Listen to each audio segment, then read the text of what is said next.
Hi, welcome to yet another exciting conversation around sales team performance. Um, if you are a sales leader, I know the headache that you go through day to day is how do I get my team to be an A performance kind of a team. I have had the privilege of being in sales for the last 15 years, slightly over 15 years, where I have spent around 7 of those years in sales management. I have been a sales team leader at one of the biggest life insurance companies in Kenya, where I had the privilege of managing a direct team of slightly above 40 salespeople.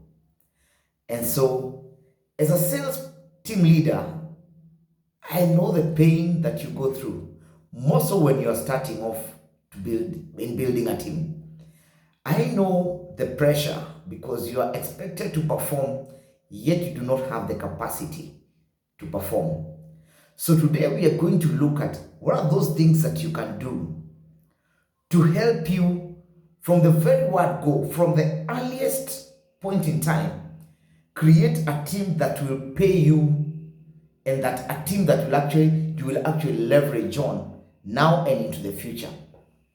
So I have put together some pointers, not in any order of importance, but pointers from my personal experience as a sales team leader. And within those points, you will be able to pick what is most relevant to me. What I'll say is that over that period of time, I have been able to develop more than 5 team leaders. In the insurance industry here in Kenya, I have been able to develop several what you call unit managers or direct sales team leaders. I have been able to develop a few, actually about 3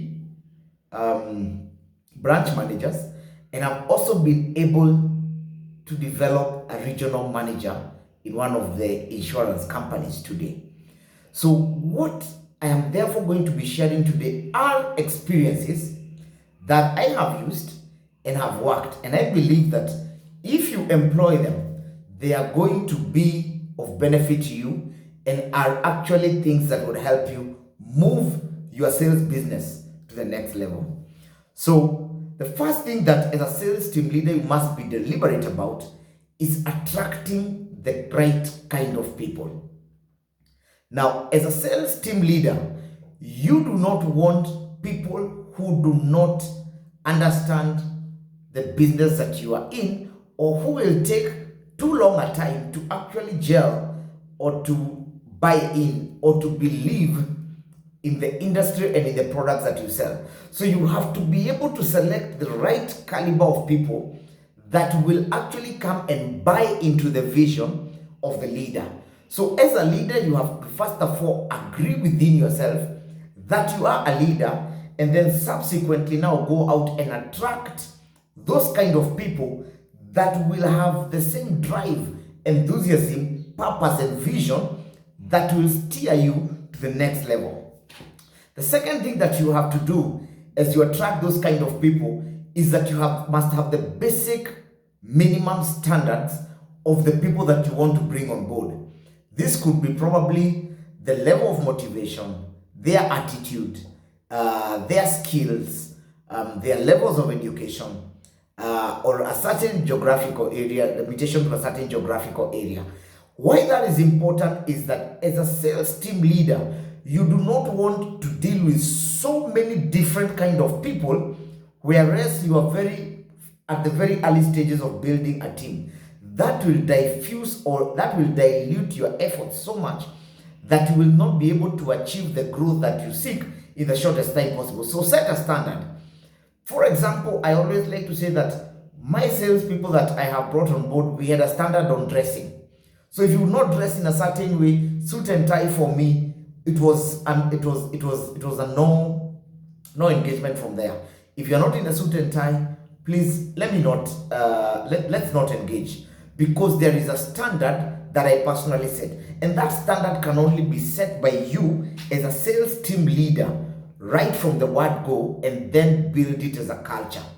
The third thing that you have to do is to communicate effectively on the expectations that you have from your team.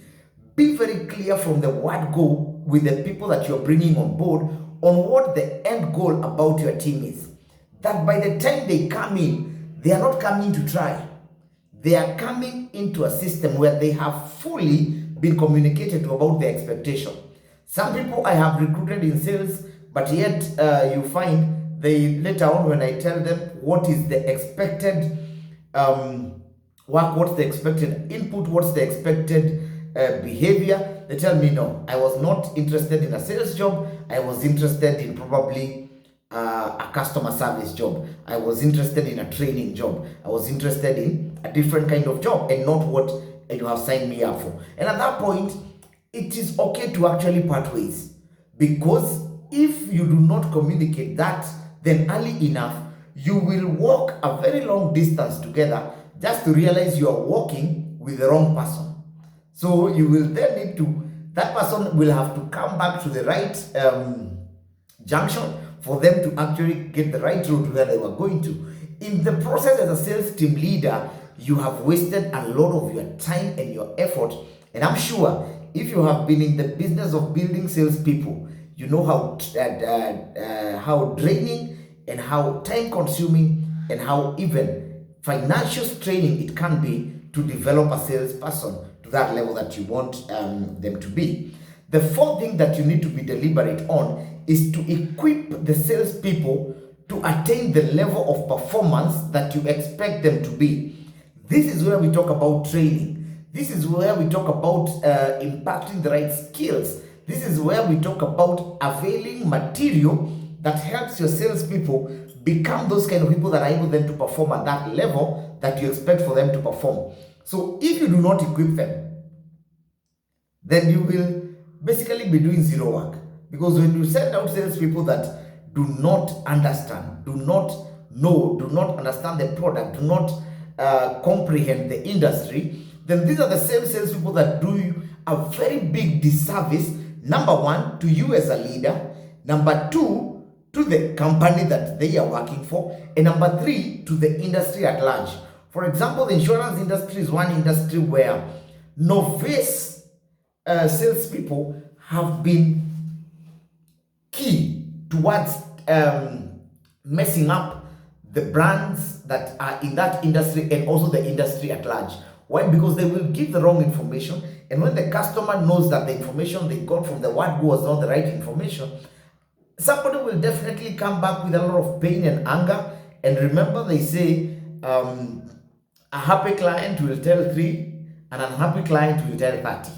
So that spreads out to the company, and that spreads out to the industry at large. And again, that person, because they will not last in the industry, leaves having tarnished the name of the industry. So you do not want not to equip your people to the level, or to grow them to the level of performance that you expect them to be. The sixth thing that you have to do is to actually track the performance that you expect to get. It is for no effort for you to bring in people to communicate to them the expectation and then not track the performance that you expect them to actually post and you expect them to actually produce. You have to be connected with their day-to-day activity. You have to be connected with them. You have to be connected with what they are doing. You have to be connected with what activities are they engaging in. Are they able to go out and implement the sales cycle end to end? And subsequently, that will ensure that as they go out, you are also then evaluating the results that you expect and at the rate in which they are coming in. I like to think of this from the aspect of probably an election, probably a presidential election. People get glued to the television to watch the results as they trickle in because there is an expectation. If there was no expectation of who was to win and who should win, then people will not be actually getting themselves glued onto the TV, getting the results in real time. So it is important then for you as a sales team leader to track the results that you're expecting. And they say that track what you expect, or rather inspect what you expect, because if you do not inspect it, then believe you me, that expectation will end up at the point of frustration because you did not consistently keep it on track. The seventh thing that you need to be able to do as a sales team leader is to actually motivate and guide your salespeople. Many sales team leaders get people into the business but do not care enough for them to guide them, to motivate them, to keep them psyched up, to give them fuel for the journey. Remember, if you're going on a journey, the one thing you need to do is to consistently keep checking on the vitals of your vehicle, for example. That's why you service your car even before you begin a long journey. So today, how well have you been in motivating your salespeople? How well have you been doing in guiding your salespeople that they actually are feeling connected and glued enough to work with you and to grow with you? And remember, as these salespeople grow, so do you grow. As their income grows, so does your income grow. As they grow in the corporate ladder, so do you grow, so does your goodwill grow. So you must be willing to motivate them. You must be willing to look at what this person will be later in life, be over and above what they are today. Many salespeople fail, many sales leaders fail because they judge the salespeople based on their current appearance. Your best salesperson today might not be the guy who is going to take you to the top. That person that you are looking at who came in not able to dress well, clashing colors, like whatever in whatever manner that they are able to dress at the current level, that could be the person who just needs a bit of guidance for them to gain traction, for them to gain momentum and give you results that will wow you. So be empathetic, be a people person, motivate them with genuineness. Feel your people, feel your salespeople and guide them as if they were your own siblings. I like to say, in my entire career, I have treated my salespeople actually as my siblings.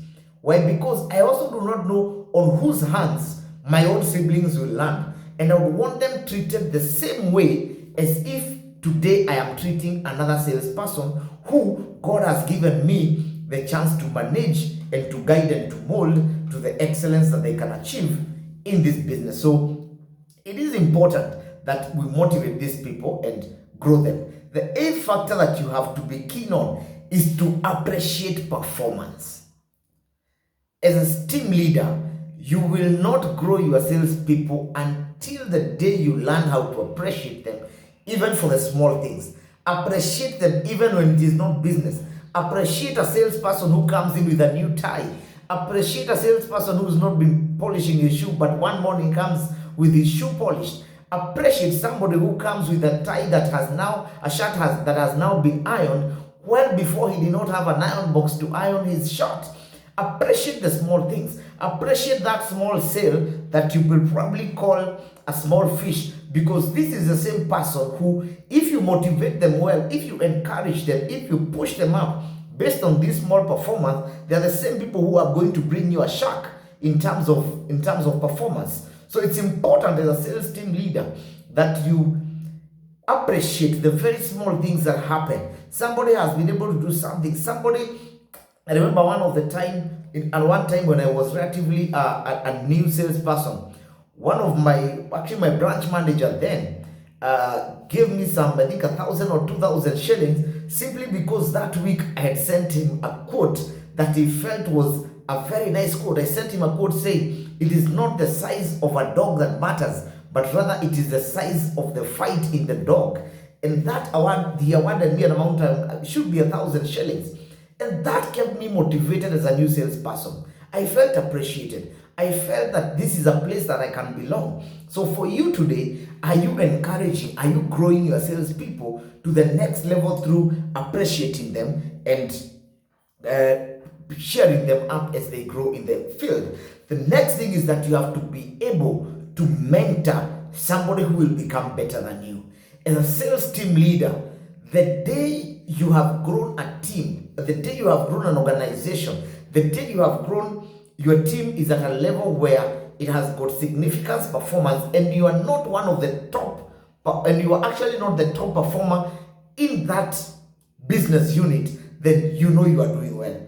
But the day it is always about you at the top, then people think that it is fixed that as a leader, you are the best person. So they stop even looking up to you because they know you will always be there. So motivate your people, groom them, mentor them to be better than you.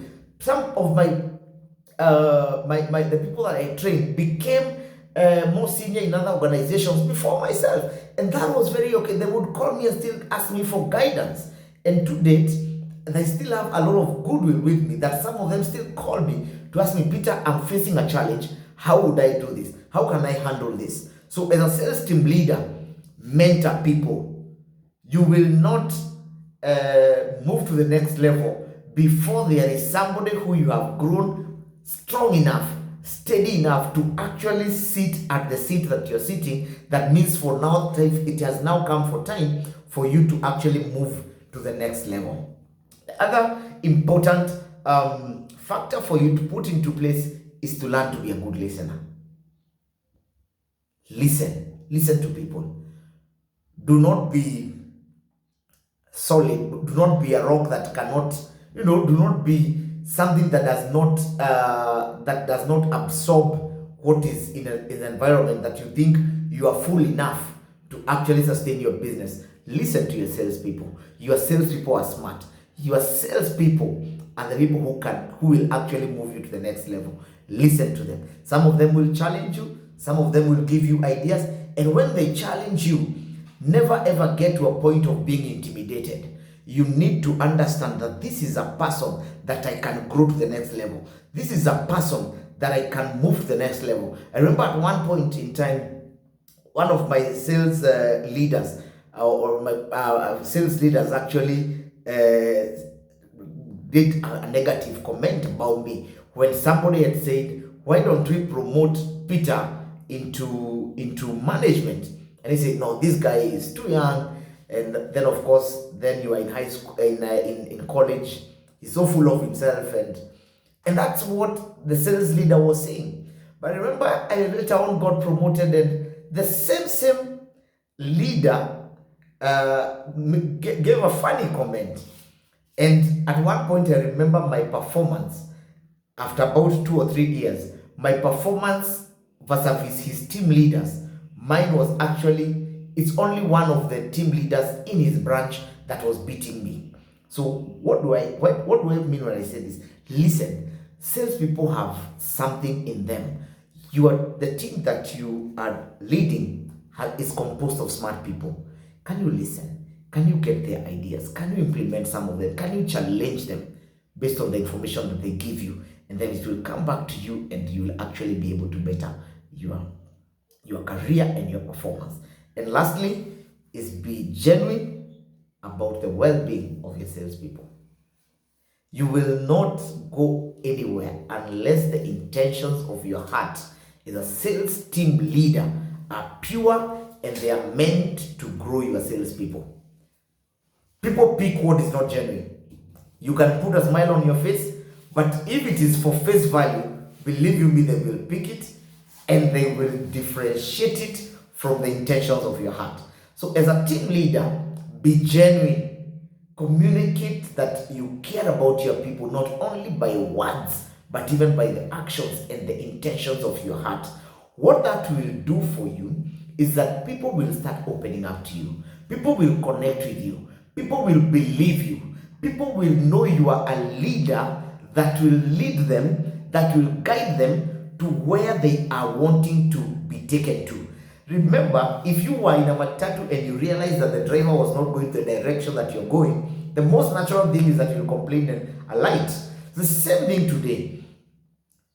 Your salespeople will remain in your vehicle as long as they can sense that you are taking them to a direction that is going to grow them, that is going to push them to the next level, that is going to help them acquire what they want in life, that is going to, that you are challenging them, not from your selfish desires, but from the intention that this person will grow, get to the next level, and achieve that which they have set out for their life. No salesperson came to help you. As a sales team leader, stop being full of yourself. You need to know that this salesperson has a dream and a goal just as you have, and they will stick with you. They will grow with you if they feel, if they believe, if they are convinced from their heart that you are the correct, you are the right sales leader to lead them to that place.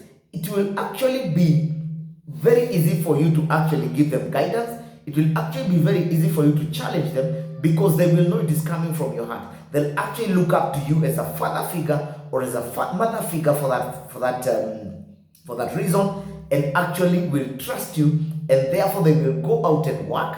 And as they grow their career, as they grow their income, if they are commission-based income, if they are commission-based agents or salespeople, then you will also grow in the various aspects in which you earn from your team, be it probably in direct sales, be it in multi-level marketing, which is one of the areas that I think we will do the next video and see how do you grow a great team for a multi-level marketing organization.